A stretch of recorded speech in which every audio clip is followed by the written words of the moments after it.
Buenos días, hermanos, amados y amigos que nos visitan en esta noche, en esta mañana. También de manera reiterativa, como lo hacemos siempre, a los hermanos y amigos que a través de las redes sociales también nos sintonizan en esta mañana. Es una mañana gloriosa. Algunos dicen que es el último día del año. No creo que es el inicio. Todos los días son un inicio porque todos los días la misericordia de Dios son nuevas. Así que si queremos llamar el último día del año, está bien, puede ser. Dios ha sido bueno. Todo este año Dios ha sido bueno. Usted está vivo, yo estoy vivo, hablamos, caminamos, hemos tenido tropiezos en el año, hemos perdido cosas y personas en el año. Han nacido otras personas en el año. Otras vienen en camino. Pero Dios ha sido bueno. Y eso es muy importante. Así que le pido por favor que se ponga en pie y vayamos a la segunda carta de Pablo a los Corintios. Aquellos que no tengan Biblia pueden leerlo en pantalla. Segunda carta de Pablo a los Corintios en el capítulo 4 a partir del versículo 7. Segunda carta de Pablo a los Corintios, segunda carta de Corintios, capítulo 4, versículos 7 al 9. Dice así la palabra del Señor. Pero tenemos este tesoro en vasos de barro para que la excelencia del poder sea de Dios y no de nosotros, que estamos atribulados en todo, mas no angustiados, en apuros, mas no desesperados, perseguidos, mas no desamparados, derribados, pero no destruidos. Vamos a leer desde el versículo 8. Que estamos atribulados en todo, mas no angustiados, en apuros, mas no desesperados, perseguidos, mas no desamparados, derribados, pero no destruidos. Señor y Padre amado, alabado y bendito sea su santo y divino nombre. Gracias, Señor, por este día y gracias por su palabra. Permite que la misma, Señor, llegue a nuestra vida como ese bálsamo necesario, como ese combustible para seguir hacia adelante. Gracias, Señor, que su Espíritu Santo nos lleve a toda verdad. En el nombre de Cristo Jesús oramos. Amén. Se pueden sentar, amados hermanos. Bueno, como decía la canción, Dios ha sido bueno y realmente lo ha sido. Todo un año que hemos vivido y hemos pasado vicisitudes. Y yo quise llamar este tema del polvo, este mensaje del polvo de la tierra, porque es de ahí donde usted y yo venimos, del polvo de la tierra. Imagínense, del polvo de la tierra al cielo, del polvo de la tierra a la gloria de Dios, del polvo de la tierra a la excelencia de un llamado de Dios. Eso es hermoso. Usted que es débil, que tiene vicisitudes, que se enferma, que a veces mete la pata porque es muy cabezón, que cometemos errores, aún así siendo nosotros criaturas finitas, criaturas con necesidades tan grandes, criaturas que nacemos, que crecemos, que nos reproducimos y que también vamos a morir, porque somos del polvo de la tierra. Es por eso. Aún así Dios, en su infinito amor y en su misericordia, nos llama a salvación. Y aquí está Pablo. Y para que entendamos un poquito por qué Pablo está diciendo que tenemos este tesoro este tesoro en vasos de barro. ¿Por qué? Para entender esto tenemos que ir al contexto. Pablo comienza aquí mismo en 2 de Corintios 1:1 de esta manera. Pablo dice: Pablo, apóstol de Jesucristo por la voluntad de Dios. Desde ahí mismo Pablo está aclarando que él es apóstol de Jesucristo por voluntad de Dios. Él está apelando a su autenticidad como apóstol. Hay una designación divina. No fue un nombramiento personal por parte de Pablo. Él es apóstol porque Dios lo llamó a ser un apóstol. Usted es lo que es porque Dios lo llamó a ser lo que usted es. Del polvo de la tierra, de la debilidad, de nuestra fragilidad. Y Dios llama a Pablo y lo nombra. Y a lo largo de todos sus escritos, Pablo tiene que apelar al llamado de Dios para dejar claro que su designación como apóstol es una designación divina. Que no hay voluntad de varón ni voluntad de sangre. Y él tiene que utilizar en cada carta, casi en todas sus epístolas, tiene que iniciar con una frase similar. Pablo llamado a ser apóstol, apóstol no de hombre ni por hombre, por Jesucristo, apóstol de Jesucristo por la voluntad de Dios, apóstol por el mandato de Dios. Porque había dentro de la iglesia quienes no aceptaban el apostolado de Pablo y lo difamaban todos los días. Eran falsos maestros y falsos apóstoles dentro de la misma iglesia de Corintios que ponían en tela de juicio lo que Pablo era. ¿Usted se imagina que yo esté predicando aquí y se levanten voces y digan, él no puede ser pastor, él no puede predicar, él no está capacitado, él no tiene el llamado? Miren, eso es una vergüenza grande. Después que Pablo levanta tantas iglesias, que Dios lo lleva a tantos viajes, que Pablo cae en cárceles, Pablo es azotado, Pablo es apedreado, Pablo es encarcelado y Pablo sufre todo eso. Y luego en Corintios dicen, ¿y tú quién eres? ¿Verdad que resulta contraproducente? ¿Quién te ha nombrado a ti? Pero eran líderes falsos que querían ¿qué? Mellar la persona de Pablo. Si ellos podían mellar la persona de Pablo y hacer que Pablo quedara como un impostor delante de la congregación, entonces ellos podían implantar su régimen de herejía, de falsedad, de falsa doctrina, su régimen de legalismo otra vez, traer la parte judía, circuncidarse, guardar días de reposo, abstenerse de comer tipo de animales o tipo de, no sé. Y Pablo está ahí. Ellos hasta se hacen mofa de Pablo. Hacen hasta mofa de Pablo. En 2 de Corintios 10:10. 2 de Corintios 10:10. Ellos hacen una mofa de Pablo y Pablo hace referencia a esa mofa. Oye lo que dice.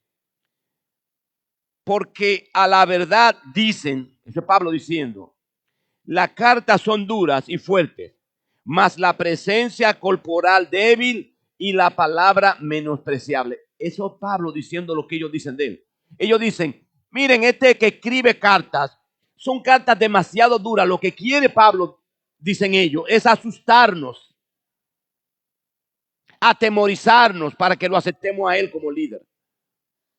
Pero miren a Pablo, es calvo, es pequeño, no se ríe. Su presencia corporal no tiene ningún valor, dicen ellos. Y además, cuando habla, no hay elocuencia en cuando él habla. No se entiende lo que dice. Claro, el hombre de Dios es así. Lo que el hombre de Dios predica y vive no es la excelencia de lo que él es. Es la excelencia de lo que Dios ha hecho en él y por él. Lo que se ve, lo que se refleja, no es nada que tiene que ver contigo, sino con Dios.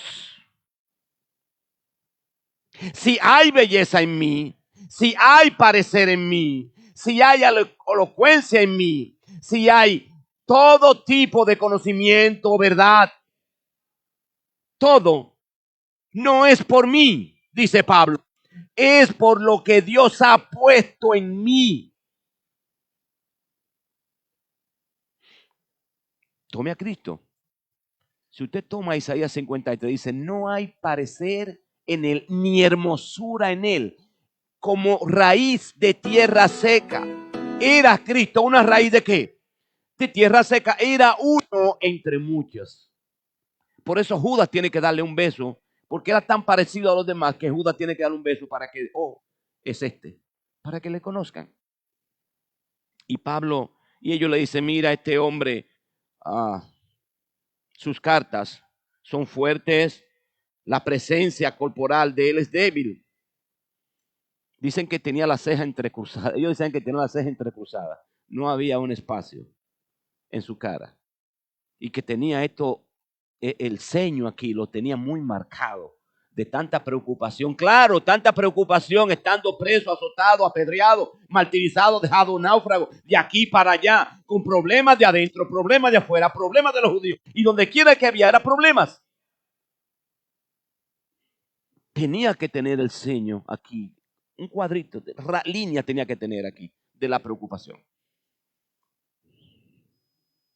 Y Pablo, en lugar de rebatir, a mí me interesa esto, Pablo, en lugar de rebatir todas las acusaciones, él le pregunta a ellos, vamos, 2 Corintios 3:1. Él le hace una pregunta en 2 Corintios. Y él le pregunta a ellos, a los corintios, va y le dice, ¿comenzamos otra vez a recomendarnos a nosotros mismos? Dice Pablo, yo tengo que venir aquí y decirle, miren, mi nombre es Pablo, yo nací en Tarso. Tengo que comenzar de nuevo a presentar mi persona. Ustedes no me conocen. Y le hace otra pregunta. ¿O tenemos necesidad como alguno de cartas de recomendación para vosotros? ¿O tengo yo que venir con una carta de Jerusalén o de Bernabé o de Pedro o de Juan o de cualquier otro apóstol diciendo, este Pablo apóstol lo recomiendo para que lo dejen entrar a la iglesia, a los corintios? Es como que un día llegue yo aquí o llegue el pastor todo a la iglesia allá a predicar la palabra un domingo y los hermanos le digan, no, ¿quién tú eres? O ¿dónde están tus cartas de recomendación? Y Pablo le dice en el versículo 3:2, aquí dice, 2 Corintios 3:2, nuestras cartas sois vosotros escritas en nuestros corazones, conocidas y leídas por todos los hombres. Pablo le está diciendo a ellos, vosotros, su conversión, su vida, lo que ustedes han sido, su nuevo nacimiento, es mi mejor carta de presentación. Mírense ustedes, si ustedes no son cristianos, si yo no soy apóstol, ustedes no son cristianos. Si yo soy falso, ustedes son falsos también. Y Pablo no rebate, solamente le pregunta, fíjense en ustedes, porque ustedes son mi mejor carta de presentación. Y Pablo de manera inesperada hace un reconocimiento a ellos. Ellos esperaban que Pablo viniera con una embestida total, a venir aquí y a decir, mira, yo soy Pablo, tengo el conocimiento, he escribido tantas cartas, he escribido a los romanos, a los corintios, a los gálatas, a los efesios, a los colosenses, a los tesalonicenses, le escribí a Filemón, le escribí a Tito, le escribí a Timoteo, a los de Tesalónica, le escribí, e hice, y Dios hizo. No, porque no es lo que Pablo había hecho, no es lo que Pablo era. Era lo que Dios había hecho en Pablo. Era la imagen de Cristo en la vida de Pablo. Era la conversión de Pablo cuando iba camino a Damasco a matar a los cristianos, a encarcelarlos. Era un nuevo nacimiento en Pablo y él no tenía que defenderse porque Dios había hecho en él un cambio. Él perseguía a la iglesia y Dios había hecho un cambio. Él sabía de sus maquinaciones, pero no se defendió. Simplemente hizo esto, hermano. Versículo 7. Segunda de Corintios 4:7. Él reconoció esto. Sí, soy débil. Sí, soy frágil. Sí, ellos lo acusaban de que mal no tenía presencia y era duro al hablar. Y él dijo, sí, todo eso y viene y reconoce lo siguiente, versículo 7, 2 Corintios 4:7, dice, pero tenemos este tesoro en vaso de barro. Pablo dice, sí, soy un vaso de barro. Eso reconoce Pablo. Él podía, no sé, él podía apelar a la grandeza de las revelaciones que Dios había hecho para decir, soy apóstol por esto, porque Dios se ha revelado a mi vida.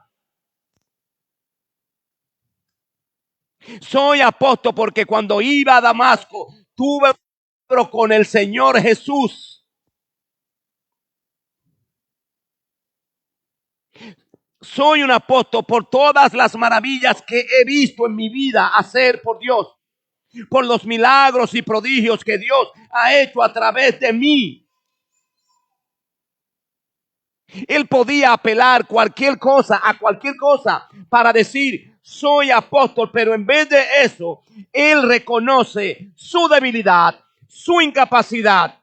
Y él dice de esta manera, yo soy el más pequeño de los apóstoles, que no soy digno de ser llamado apóstol. Ustedes tienen toda la razón. Mis detractores tienen la razón. Los que hablan en contra de mí tienen la razón. Yo no soy digno. Una vez más, pero no soy yo, es Dios en mí que me hace digno. Es lo que Dios ha hecho en mi vida lo que me dignifica. Es que Dios ha cambiado mi corazón, mi vida, mi ser, dice Pablo. No yo, sino Cristo en mí. Y no se defiende, sino que reconoce que Él es incapaz. Pablo se compara a él mismo y a cada creyente con vasijas de barro. ¿Saben las vasijas de barro? ¿Saben? Se utiliza para todo, miren. Se hace con arcilla o lodo o barro y se moldea y se forma. Y hay vasos, hay jarros, hay ollas. Mi abuela cocinaba en vasijas de barro. Mi abuela tenía una tinaja llena, la llenaba de agua para beber de ahí. Y esa agua salía fría en ese campo donde vivía mi abuela y nació mi papá. Yo viajaba y bebía de esa tinaja. Y era hecha en barro. Frágil, pero de utilidad. Esas vasijas de barro tienen múltiples usos, cantidades de usos. Y tenían cualidades, tenían una característica. ¿Cuál? Eran baratas. Son baratas. Usted puede tener una cantidad de ellas, la que usted quiera. Usted puede tener para todo lo que usted quiera, para guardar aceite, para guardar arroz, para guardar comida cocida, para guardar desperdicio, para guardar joyas, para guardar los recados, para guardar lo que usted quiera. Esas vasijas de barro tienen múltiples usos. Eran baratas, eran rompibles, pero también eran sustituibles. Y Pablo nos compara a nosotros, y eso somos nosotros, vasos de barro, frágiles, formados del polvo de la tierra, hermanos, cuya gloria se desvanece como la hierba del campo, que un día es. Somos transitorios en la vida, y yo quiero que entendamos eso. Somos transitorios, somos pasajeros, pero Dios es perenne. Somos sustituibles e imperfectos. Dios escoge a hombres imperfectos. Dios no coge grandes hombres. Dios coge hombres pecadores para depositar en ellos ¿qué? Su gracia, su misericordia, su don. Usted puede hablar de Abraham, gran hombre de Dios, el padre de la fe, Abraham. Sin embargo, Abraham negó 2 veces a su mujer y dijo que era su hermana por temor. Luego toma a Agar y la hace suya, es un hijo, porque desconfía de la palabra de Dios. Y usted dice, David, cuyo corazón era conforme al corazón de Dios, rey de Israel, el rey de Israel por excelencia. Pero David tomó una mujer que no era de él y cuando salió embarazada mandó a matar a su marido. Y usted ve a Elías, el más grande de los profetas. Elías representa a los profetas, pero Elías se asustó de Jezabel y fue y se metió en una cueva, asustado, atemorizado. Y ahora vemos a Moisés, que representa la ley mosaica. Se enfurece, golpea la roca y se atribuye la gloria de dar agua a Israel cuando estaba sediento. Dios no toma a hombres que son por eso, porque tienen ese valor.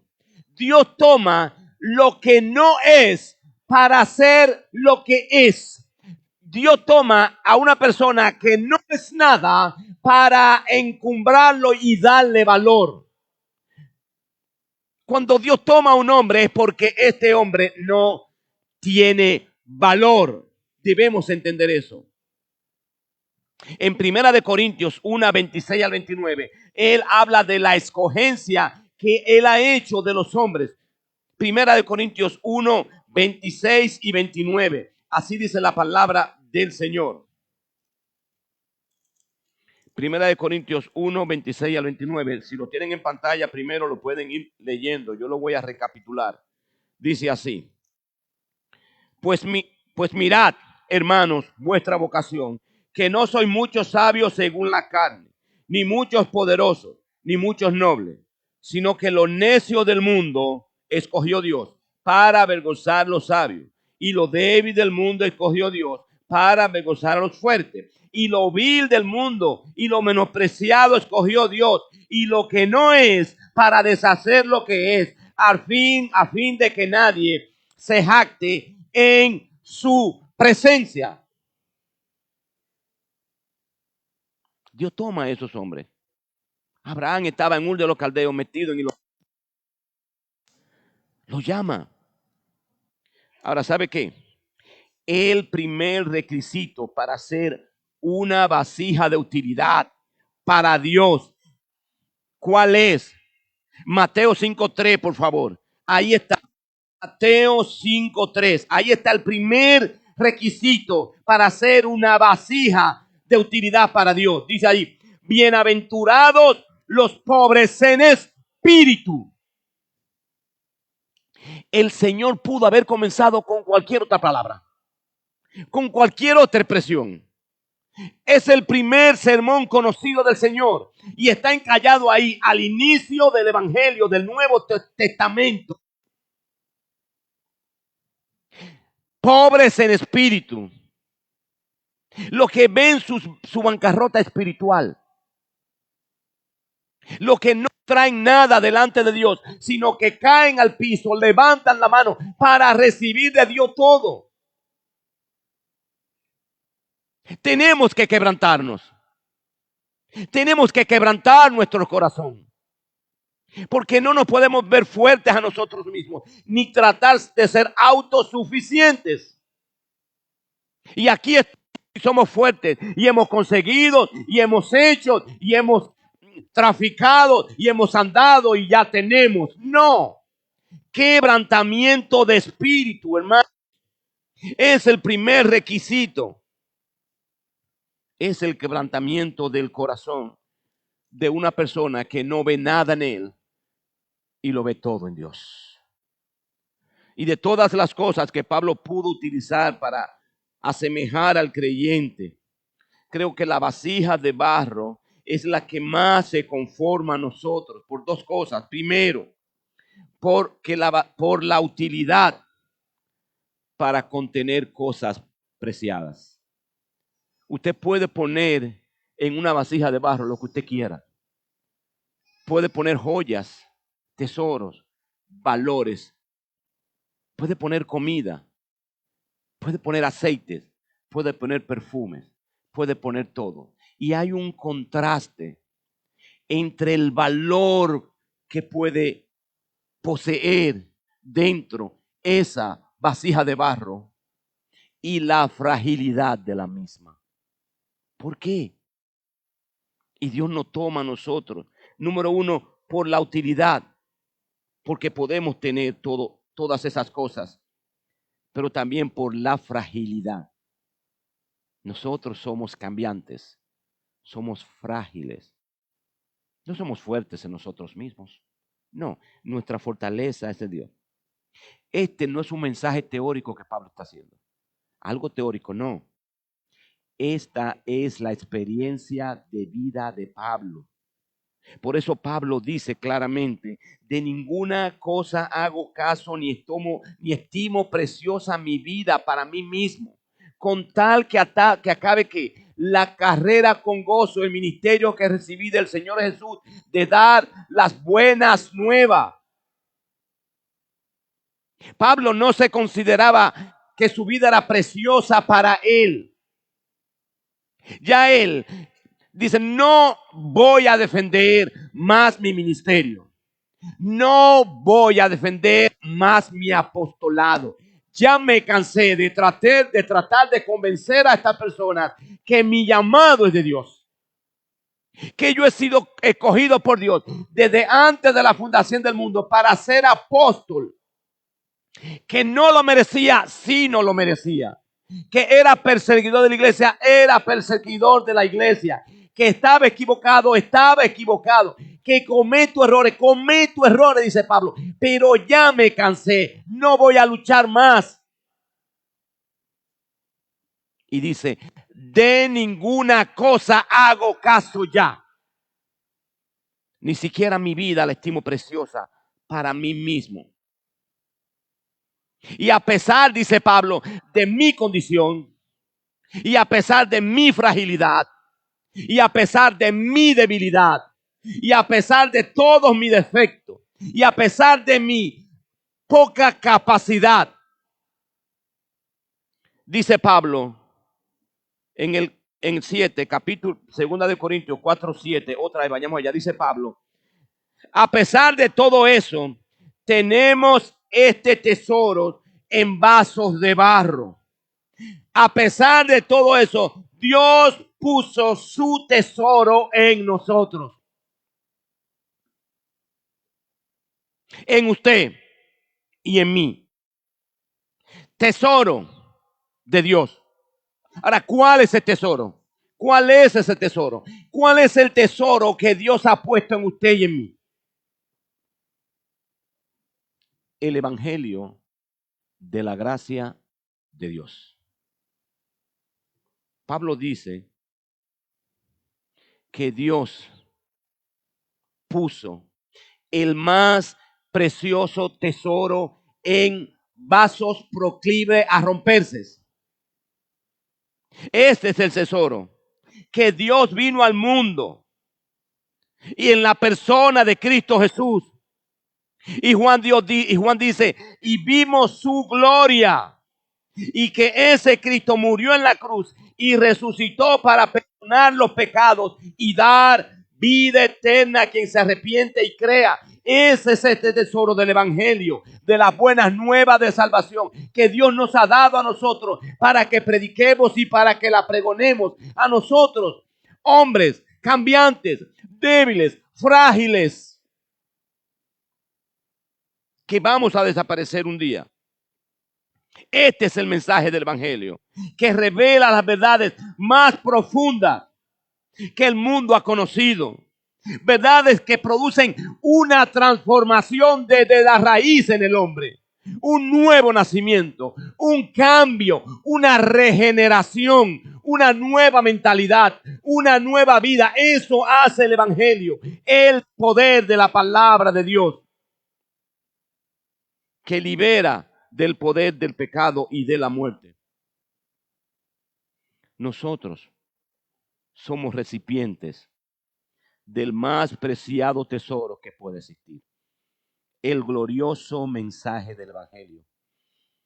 No ángeles, hermanos. Y me pregunto, ¿por qué no ángeles? ¿Por qué Dios no cogió ángeles? ¿Por qué no escogió ángeles? No arcángeles, no serafines, no querubines, ni ningún ser angelical creado por Dios, sino a criaturas propensas a fallar, usted y yo. Pero ¿por qué Dios coge vasos de barro para Él poner su tesoro tan preciado? ¿Por qué lo hace? Y da la respuesta, Pablo. Aquí está. Vayamos al versículo 7. Otra vez. Número 1. Tenemos este tesoro en vasos de barro. Tenemos este tesoro. Número 2, en vasos de barro. Y aquí está la respuesta.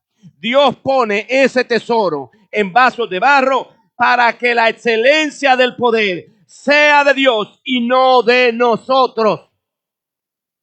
Simple y llanamente. Para que Él sea glorificado. Para que se vea que Él es que justifica y Él es el que salva al hombre. Para mostrar que el gran poder proviene de Dios.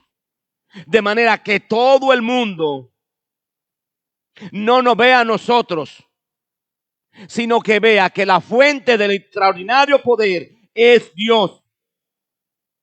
Es el poder de Dios. Y Pablo dice, no me avergüenzo del evangelio, porque es que poder de Dios para salvación a todos los hombres, al judío primeramente y también al griego, al judío que pide señales y al griego que quiere sabiduría. Eso es poder de Dios, dice Pablo. Este es el poder, hermano. La palabra de Dios es poder. Este es el poder. El poder que dijo, sea la luz y fue la luz. El poder que sacó a Israel de Egipto, que abrió el mar rojo, que lo llevó a tierra de Canaán, que destruyó todas las tribus de los cananeos y que le dio a Israel la tierra prometida. Que levantó a Jesús de entre los muertos, que llamó a Pablo para ser apóstol y predicarle a los gentiles. Y todo esto es para que la excelencia del poder sea de Dios. ¿Y qué más? Y no de nosotros. No de nosotros. ¿Por qué? Lea conmigo. No de nosotros, versículo 9, 2 Corintios 4:9. De nosotros que estamos atribulados en todos, mas no angustiados, en apuros, mas no desesperados, perseguidos, mas no desamparados, derribados, pero no destruidos, hermanos. Podría parecer que estamos mal. Lloramos, sufrimos, nos acongojamos. Hemos tenido pérdidas y hemos sido atribulados todo este año. Miren, hermanos, ¿sabe qué les digo? En mi vida de cristiano no había tenido un año de tanta tribulación como este año en mi vida. Pero al mismo tiempo vi la mano de Dios en mí. Nunca vi tan fuerte la mano de Dios en mi vida. Estamos atribulados, sí nos atribulamos, porque no podemos por nosotros mismos salir hacia adelante. Toda la situación nos atribula. ¿Qué pasará mañana? ¿Qué comeremos? La renta, el mortgage. Satanás tentándome. Mis hijos, nuestros esposos, ¿qué serán de ellos? Pero dice, atribulados en todo, mas no angustiados, no llegando al precipicio. Siempre habrá una salida, hermanos. Pablo estaba atribulado en todo y predicaba la palabra. Los judíos lo perseguían para matarlo. Los gentiles decían que él era un diablo. Y dentro de la iglesia estaban diciendo, tú no eres apóstol. Él estaba atribulado en todo, pero dice, nunca estuvo al borde. del precipicio. Dios estaba con él. Él se sentía en apuros. ¿Sabe lo que es apuro? Es cruzar una pendiente bien delgada, bien estrecha, y haya un desfiladero hacia la izquierda y hacia la derecha. Y usted tiene que caminar ese camino. Así es nuestra vida, hermanos. Andamos por una vida fina, súper fina. Y a derecha hay una cosa y a la izquierda hay otra cosa. Y estamos tentados a caer. Estamos proclives a caer. Estamos proclives a ¿qué? A deslizarnos. Pero no estamos desesperados, porque Dios siempre nos da a nosotros esa pequeña línea a que aferrarnos. Pero hay que ver esa línea, hermanos. Es angosta, es difícil, es precaria, pero esa línea está ahí. ¿Cuántas cosas han pasado en este año? Aquí en la congregación hay personas que han perdido seres queridos, esposas, hijos, madres, hermanos, tías, familiares que están enfermas y enfermos en toda. Yo no sé cuántas veces yo oré este año por personas que tienen cáncer. Oh, Dios mío, Señor, cuántas personas. El cáncer está a la orden del día. Pero también vi milagros en personas que tenían un pronóstico reservado por parte de los médicos. Sin embargo, Dios se glorificó en su vida y lo sanó. Oh Dios, cuán grande eres tú, Señor. Cuán maravilloso eres, Señor. Oh Padre amado. Pablo estaba perseguido. Sí, estaba perseguido, como le decía. Había peligro en los judíos. Peligro de los gentiles. Peligro con los romanos. Peligros de adentro que lo estaban difamando. Los perseguían, pero dice él, mas no desamparados. No estaba Pablo, no estaba desamparado. Yo quiero que vayamos al Salmo 23. Me viene a la cabeza ese salmo, yo lo amo. Salmo 23. No me gusta tenerlo abierto en mi casa, como me gusta leerlo. Salmo 23 dice así, versículo 4. Aunque ande en valle de sombra de muerte, no temeré mal alguno, porque tú estarás conmigo. Tu vara y tu cayado me infundirán aliento. Ese es Dios en tu vida. ¿Has perdido a alguien? Sí, es cierto. ¿Estás atribulado? Sí. ¿Estás enfermo? Sí. ¿Estás aquí, no puedes viajar a tu país? Quisieras viajar y estás impotente. Sí, pero el ángel de Jehová está contigo. Dios está contigo. Ha sido un año duro. Sí, ha sido un año duro, porque hemos tenido que experimentar una realidad diferente de nuestras vidas. Pero al mismo tiempo hemos visto la manifestación de Dios en ella. Porque si no fuera por Dios, nada seríamos. Tu vara y tu cayado me infundirán aliento. El cayado no es para golpear la ovejita. Es para tomarla por el cuello y alarla y ponerla en el camino. La vara tampoco es para golpear la ovejita. La vara es para defenderla de los lobos que quieren hacer de ella su presa. Y Pablo está diciendo, derribados, pero no destruidos. Sí lloramos, sí padecemos, sí estamos afligidos, sí nos han golpeado de manera tal que parece que nos han deshecho y nos han tirado al suelo. Pero no estamos muertos. Estamos derribados, pero no estamos destruidos. Somos como las águilas que levantan sus alas. Águilas que renuevan sus fuerzas, que correrán y no se cansarán, caminarán y no se fatigarán. Eso es el hombre de Dios. Cuando nosotros llevamos la palabra de Dios, cuando nosotros llevamos el evangelio de Dios, vamos a sufrir todo lo que Pablo ha exteriorizado en esta carta.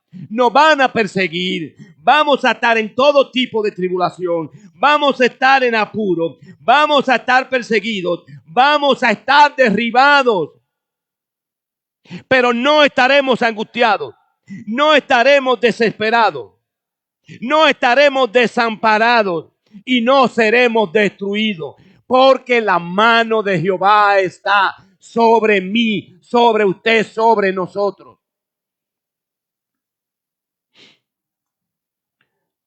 Hermanos, para terminar, solo cuando somos instrumentos humanos que han quedado quebrantados y sometidos a la voluntad de Dios para resplandecer el evangelio a través de nosotros. Solamente cuando nos quebrantamos podemos ser la luz del mundo. Cristo dice, vosotros sois la luz del mundo. Cristo también, yo soy la luz del mundo. Esa es la diferencia, que Él es la fuente de la luz, de donde proviene la luz. Y nosotros somos el resplandor de esa gloria. Y solamente cuando mi corazón esté quebrantado, dispuesto a seguirle, dispuesto a sufrir por Él, dispuesto a estar tribulado, en apuros, a estar perseguidos, a estar derribados, dispuestos al saber y a conocer que venimos del polvo de la tierra, nada hemos traído y nada nos llevaremos. Sencillo, hermanos. Predique la palabra. Viva la palabra. Dios escoge a hombres y mujeres frágiles para proclamar el evangelio, para que la excelencia del poder sea de Él. Solo Él es la fuente de nuestro poder. Cierre sus ojos. Señor y Padre amado, bendecimos y alabamos su santo nombre, Señor. Y le damos gloria y honra porque usted es un Dios bueno y porque para siempre es su misericordia, Señor. Oh Padre amado, tú has puesto en estos vasos, vasijas de barro, proclives a caer, proclives a ser rotos, proclives, Señor, a fallar. Y tú has puesto tu tesoro en nosotros. Oh, cuán grande eres tú, Señor. Y todo esto los ha hecho, Señor, para que la excelencia del poder sea suya. Para que todo el mundo vea que no es la vasija del barro, sino que es el Creador en donde está el poder y a quien pertenece la gloria y la honra por los siglos de los siglos. Gracias, Señor, por tu palabra. Y permite, Señor, que este fin de año nosotros podamos reflexionar en todas nuestras vidas, Señor. Y podamos ver que ha sido un año de muchas turbulencias. Pero ha sido el año donde Dios se ha manifestado más en nuestras vidas. Y a estar a la altura de ese acontecimiento. Gracias, Señor. Dirija a la Iglesia Bautista Casa de Gracia. Gracias, Señor. En el nombre de Cristo Jesús oramos. Amén.